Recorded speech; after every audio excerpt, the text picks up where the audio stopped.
Hello, my name is Arnie Herz, and welcome to Habits of a Whole Heart, my podcast on the Humanity Matters series on hmTv here at the Holocaust Memorial Tolerance Center in Glen Cove, New York.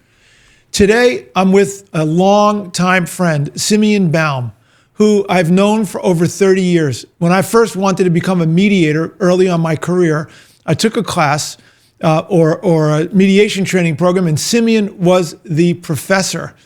Simeon not only trains mediators, but he himself has been a mediator for thousands of disputes.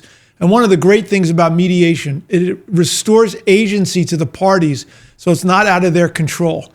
And also it helps diffuse the tensions, the upset often that underlies dispute. And Simeon is truly an expert at learning how to break through impasse and to get to resolution. But before we delve into the art of mediation, which we're going to do in episode number 2 today with Simeon, we're first going to understand the foundation of Simeon's life and belief and practice. Simeon has engaged in a lifelong pursuit of various different spiritual traditions, and he's cultivated the wisdom from all of them, and that bears into his work as a mediator. So now we're going to look into that in episode number 1 of what Simeon has learned about different traditions, how they've informed his life, and how they help inform resolving conflict. So without further ado, Simeon Baum. Thank you, Simeon, for being here. Well, Arnie, thank you for being here. Thank you. Simeon, is this your first podcast? It is my very first podcast ever. So isn't it interesting that here you are in your first podcast, most people would think about if I'm going to mediate dispute, they're going to be terrified. And then once you get experience, you realize you're good at it. So here you are. I'm not saying you're terrified, but the same energy and experience that you have with respect to mediation to allow to be present and allow the wisdom to come forth. Thank you very much for trying to make me feel comfortable in what is, for me, a novel experience of being on a podcast. And I have to say, one thing that makes it easier for me is to be doing this with you. Because I know you, I've known you for a long time, and I know that you're a person who's sought deeply and brought your own struggles and search for insight and a way to be into your own study, initially in mediation, but in your life in so many different dimensions. So I thank you for now creating another opportunity through a podcast mechanism for us to explore together how to live life well, what's meaningful, and from my vantage point also perhaps how it fits into mediation and how it relates to mediation. That's excellent. Thank you, Simeon. So how did you get into mediation? And then let's go back into some of your spiritual experiences that you've had earlier on in your life. So so there's the long story, and then there's the longer story. And knowing that we're on a kind of tight time frame, I'll give you the shorter of the two. But it really goes back to when I was probably around 15 years old. I was a student at an all-boys school, Horace Mann School for Boys at the time. And it was a very intense place. It was during the era of the Vietnam War. And I had come into this school and I saw my peers and would sit at the lunch table with them and wonder, like, as one passionately said why the war in Vietnam was good, and a conservative guy said why the war in Vietnam was horrible. And I'm sitting there wondering, wow, these people really seem to know a lot. How do I figure out what's the right thing? And right around 10th grade, we had a Chinese English teacher, Mr. Lin, who also was the gardener and cross-country coach. And he introduced us to a book called the Tao Te Ching. And that was really, for me, along with some contemporaneous influences, something that got me a big shift in my life. As I started to get engaged in, Zazen, Zen meditative practice, and and then moved into looking into contemplative religious traditions. So I would talk more about that. I don't know if that's something. Yeah, what is the Tao Te Ching? Oh, okay. I've heard of this book before, and so it's a beautiful book. It's 81 quatrains or poems, and it is it's a book loaded with insights. It's just treasures of wisdom. And many people I ask about it say they've never heard of it. But if I ask you if you've heard The Journey of 1,000 Miles Begins with a Single Step, that comes from the Tao Te Ching. But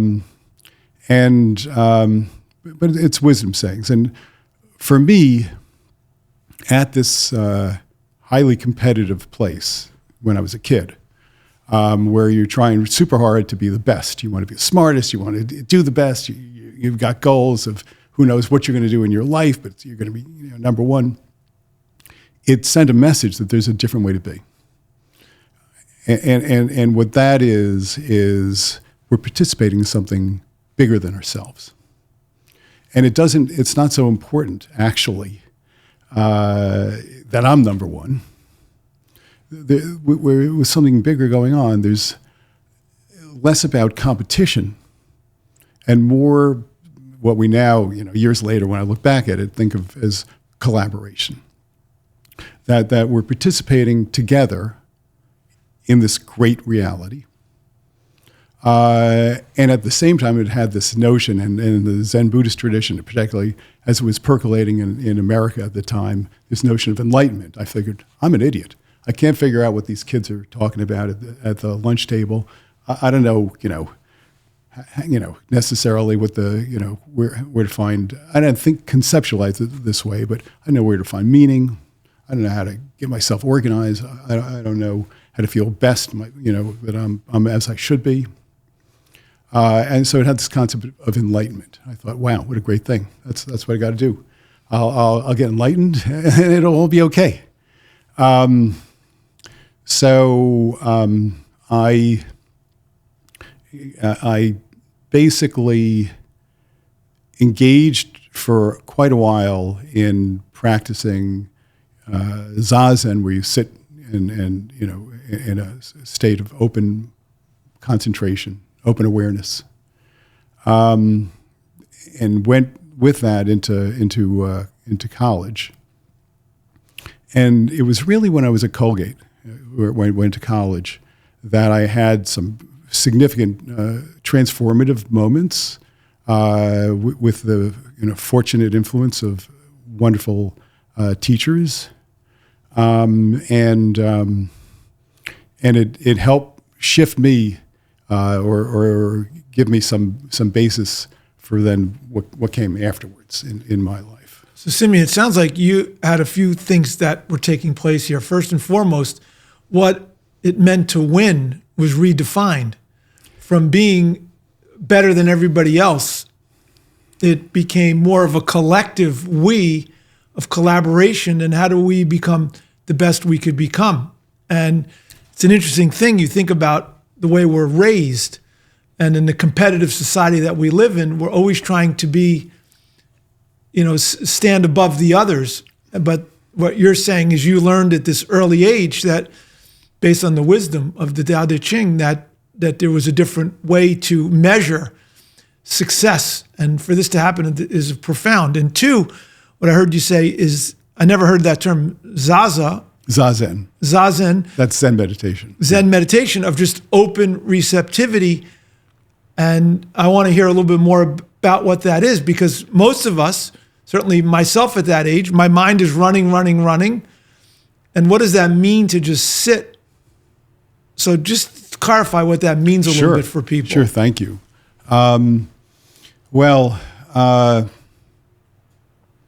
Zazen is, in the Zen Buddhist tradition, sometimes called Shikantaza, which means is just sitting. And it's an opportunity for cultivating mindfulness or awareness. People talk about it as concentration, and the word samadhi has a meaning of concentration. But actually, concentration can, there's a guy named Krishnamurti, I don't know if you've come across his writings, He talks about concentration is deadly, killing, because we can concentrate and fixate, and this is different. This is just sitting, being present, and allowing things to arise, your thoughts, your feelings, your impulses, bodily sensations, whatever it is, and allowing yourself with a good posture. Initially, it's done with following breathing, to sink with straightness that is relaxed, and a base which is massive, like a mountain, and a loftiness which is like cloud floating in the sky. And the practice involves something called the Dantian or Tanden. Dantian is Chinese.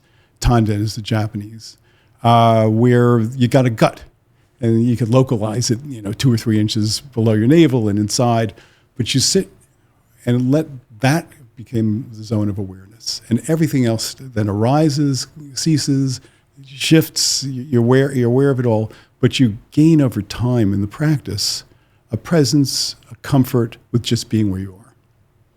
And with that comes the capacity to really pay attention, like on a low level, very fine awareness, and also to be present and fluid and flexible and able to respond spontaneously.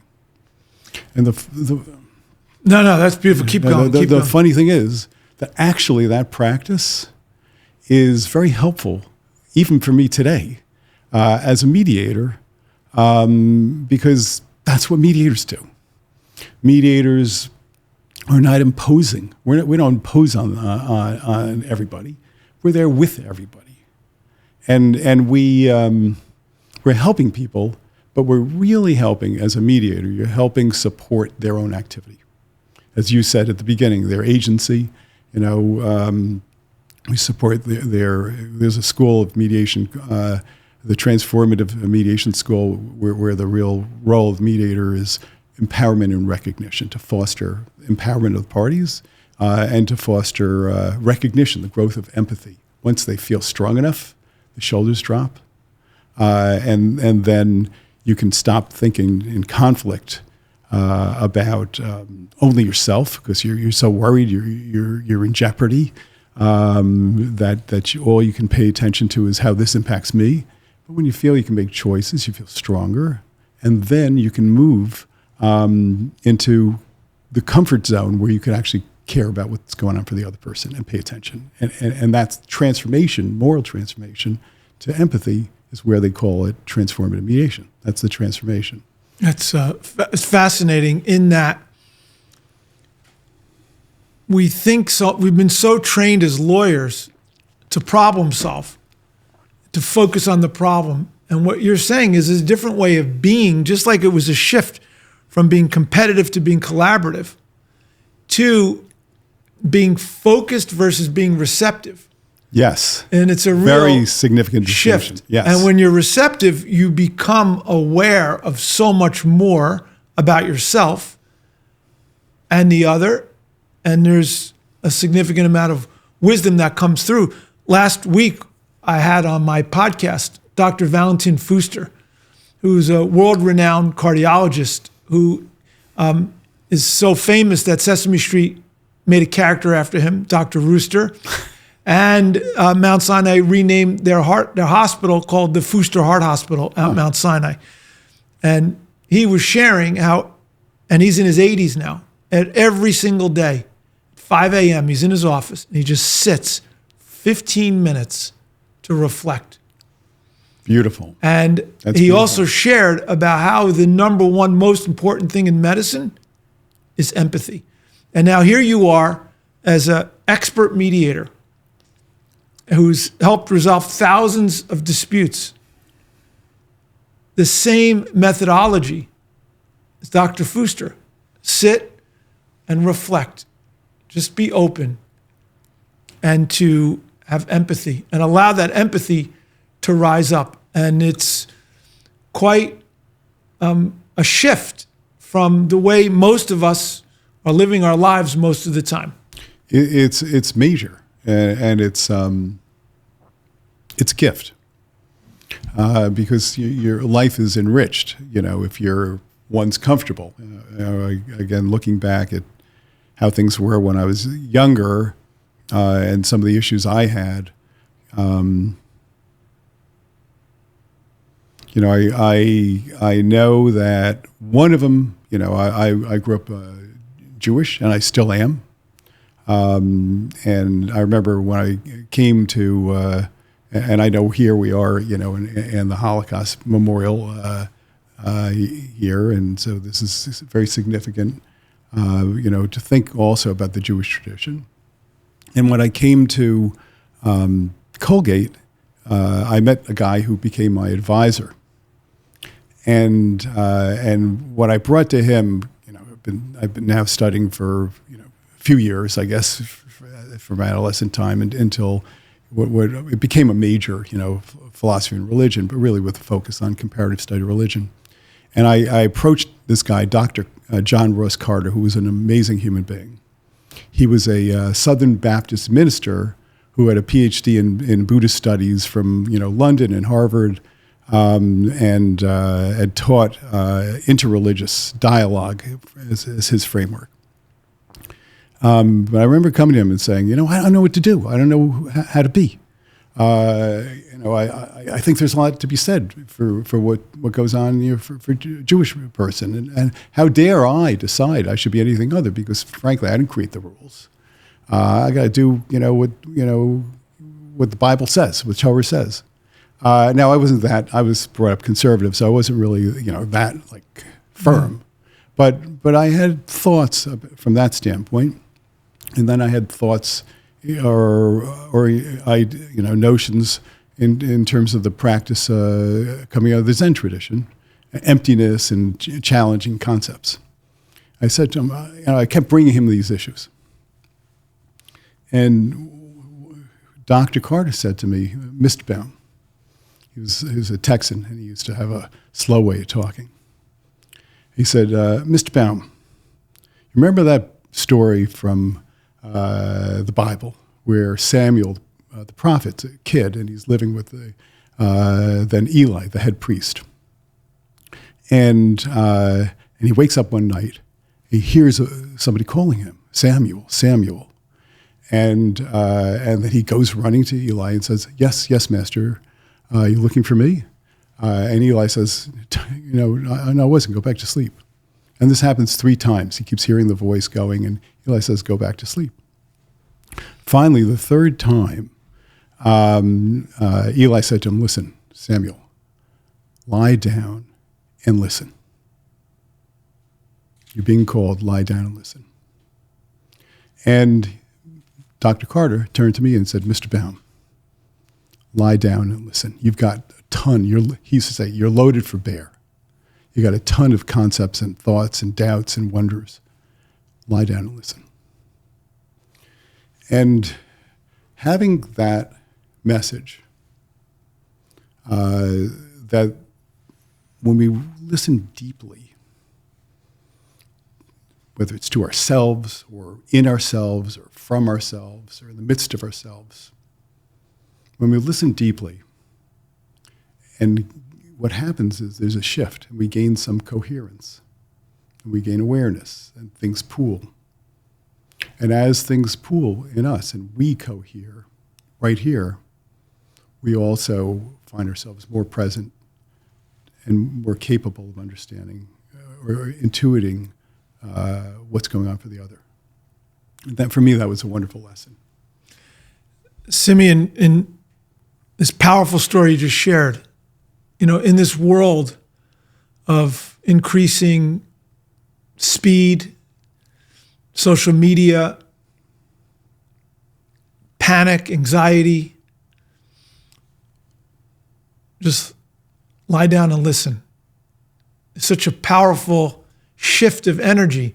And if I think about prior podcast episodes, you reminding me now, the energy of this podcast brings me to a couple sessions we did with an old college friend, Julie Mayer, who became a hypnotist, among other things. And through the exercises, it just shifted the energy. And certainly, as you know, my having lived in India for many years, and now my Jewish tradition, the meditation is a central aspect of not just spirituality, but personal development, that when we give ourselves the time and the space to just be with ourselves, oftentimes we've never done that. Something magical takes place, and we gain a power and a strength and a clarity that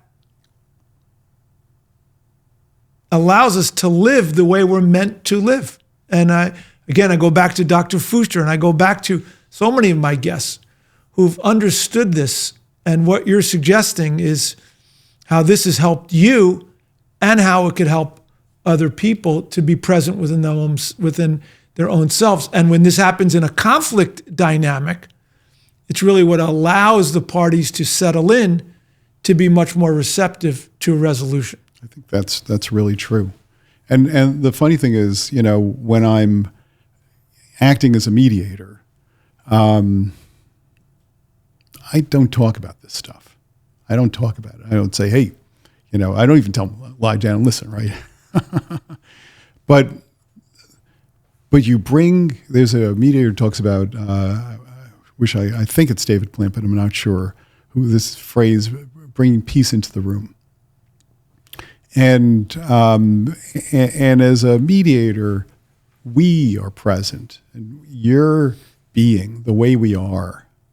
That makes a major difference. The oozing from our pores, the awareness, the receptivity, the patience to wait for longer than the parties think they could tolerate. But the mediator sees the light at the end of the tunnel. Mediator essentially senses hope. The mediator sees possibility, and the mediator is present and empathetic. And when I think about it, I could go all the way back, and I use the Tao Te Ching in my trainings, but I can go back to the Tao Te Ching and think about expressions that came, messages of deep humility being like the ocean below and all the rivers come into it, or big countries lower than the little countries, or the great leader follows the people, all these beautiful messages of humility. But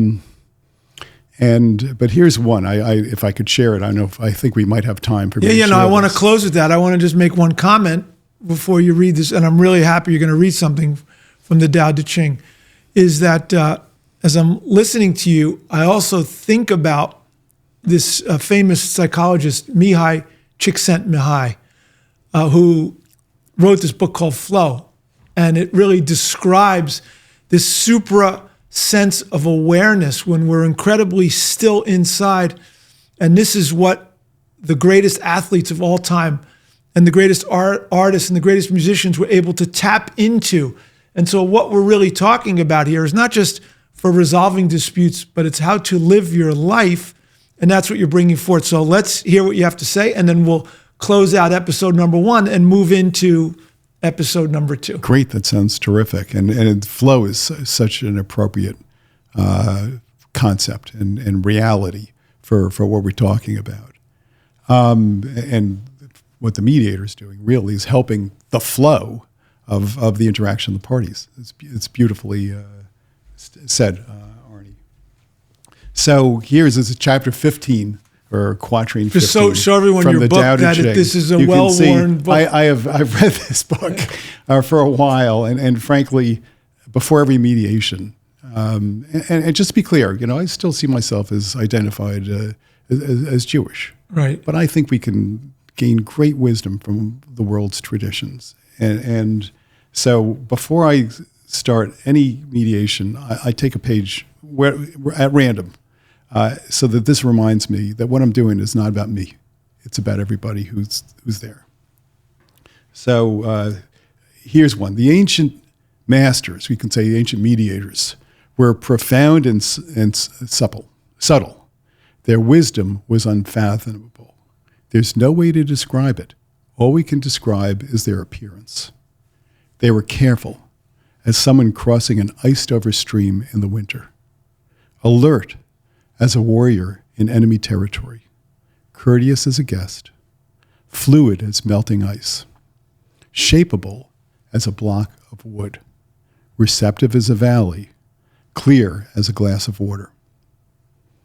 Do you have the patience to wait till your mud settles and the water is clear? Can you remain unmoving till the right action arises by itself? The mediator doesn't seek fulfillment. Not seeking, not expecting. She's present and can welcome all things. So it's a beautiful expression from the Tao Te Ching. Simeon, it's extraordinary how you've been able to embody and the teachings and bring this into your practice and bring this into your life. And of course, bringing this to our guest today on this episode number 1. Thank you very much for being here. We're going to pivot in a moment to episode number 2 to go into the practicalities of conflict resolution for those of us who may encounter conflict in our lives from time to time, which is pretty much everybody. And I just want to say how much I appreciate this. I felt my energy shift in this episode, and I think you brought that presence, and you brought that presence for our guests. And for those, which I'll mention again in episode number 2, Simeon Baum is the president of Resolve Mediation Services, and you could find him on mediators.com. How did he get that incredible URL? Because he was innovative and present and aware back when the internet era was starting. So Simeon, thank you for being here. And to our guests, thank you again for tuning into Habits of a Whole Heart on hmTV as part of the Humanity Matters series. Please follow us on YouTube, Spotify, Apple, and all the major outlets. There's a whole series of podcasts that are really trying to bring forth wisdom and support to allow people to live their best selves at this time of transformation. Thank you very much.